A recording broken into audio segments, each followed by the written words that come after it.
Hey guys, what's going on? Welcome to another edition of MJ Every Day, a dieting based episode for you guys today with a very special guest, Big Knee Boss. Hello. What's happening, Neve? We are here at the Sydney Fitness Expo at the MassiveJoes Euro booth, and both of us, we were having this discussion off camera, and we thought, man, we got to fire it up and we got to put this on an episode of MJ Every Day, because we've been having a lot of discussions with people who have been, their goal has been to lose body fat or get in shape or lose weight, and the question is, how much cardio do I have to do, right? Yeah.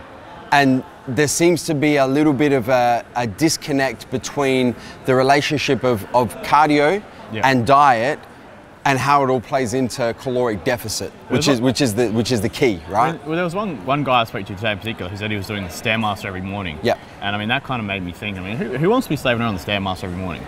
Not me, not the devil's staircase, no. Keep me away from that thing. But the thing is yeah, everyone knows I've been a big advocate of F45 or HIIT training, sleds, those kind of things. Yeah. So I mean, a lot of people have been asking how much HIIT, how much cardio am I currently doing? And the answer is I'm not really actually doing any cardio. Yeah. Other than walking my dog a couple times a week. Yeah. So where I was doing HIIT every single morning when I was quite lean, now I'm not doing anything. And I mean, But you're still staying quite lean. Yeah, I mean, so, yeah.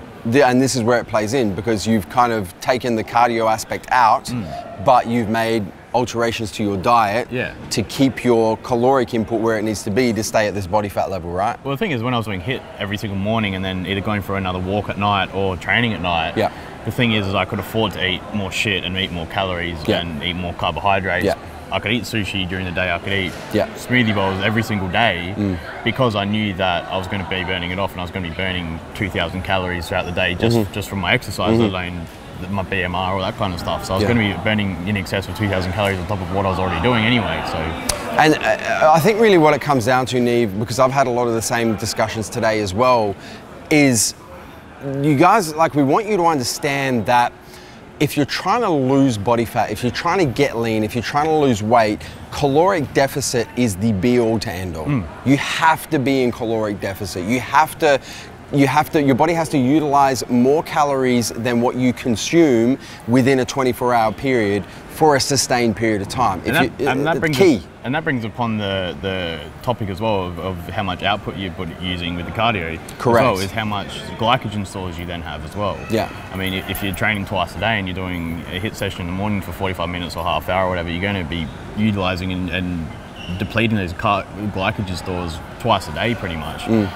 So you can afford to eat a lot more carbohydrates. Whereas obviously if you're not doing much cardio and you're just doing a bicep workout at night, that's when you have to manipulate, that's when your diet comes into it. And you have to make those changes of, look, I'm only hitting biceps tonight, I probably don't need to go and eat 400 grams of carbs to lose weight, compared to if you're doing a HIIT F45 session in the morning, or you're doing some kind of HIIT session in the morning and then going and training legs at night, you can afford to be eating 400 or 500 grams of carbs a day because your body's just going to be chewing through it. And remember that carbs, 1 gram of carbs is 4 calories, right? Exactly. So it all plays into this caloric thing.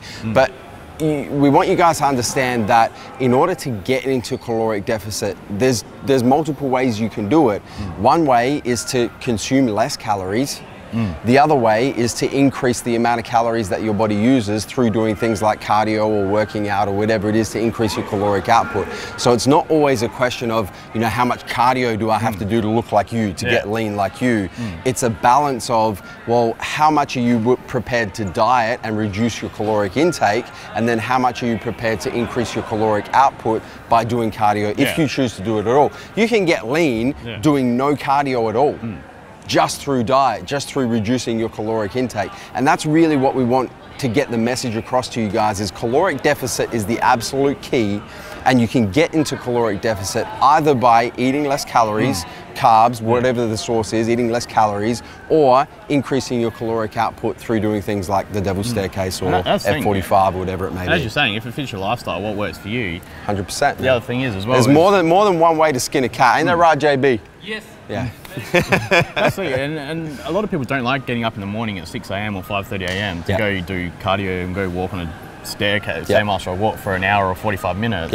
They'd rather get that hour of sleep. And 100%. So I mean, that's where it comes into it. And you, okay, just eat one less meal throughout the day, just half that portion of rice, just those kind of things. Just make the dietary changes, and you can eliminate that cardio. And ultimately make sure it fits your lifestyle, because you're going to have to be in caloric deficit for a sustained period of time. And I'll be honest, after a while, it gets it gets very tiring. You get over doing cardio every morning very quickly. Absolutely. And guys, that's a wrap for today's episode of MJ Every Day. As always, don't forget to hit the subscribe button, subscribe to our YouTube channel, turn your post notifications on, both on your mobile, your cell phone, and your desktop, so you don't miss a beat when it comes to the Massive Joes YouTube channel. Until tomorrow, we're coming to you from MassiveJoes.com. Stay